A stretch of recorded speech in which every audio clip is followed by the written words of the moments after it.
Doveva occuparsi del carico e scarico delle valigie estive in aeroporto a Tessera e in effetti lo faceva, ma con tanto troppo zelo al punto da rubarne il contenuto presente, ovviamente quello più pregiato. Il ladro portabagagli, un dipendente italiano di 44 anni di una società operante presso lo scalo veneziano, immortalato dalle telecamere di videosorveglianza posizionate dopo le tante denunce presentate alla stazione dei carabinieri di Tessera dagli stessi viaggiatori depredati.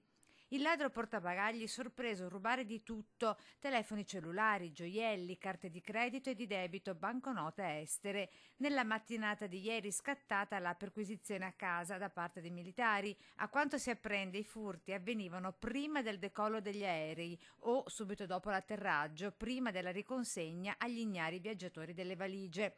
Numerosi gli oggetti recuperati. I carabinieri invitano i derubati a sporgere denuncia quanto prima, al fine di restituire il materiale rinvenuto agli stessi legittimi proprietari.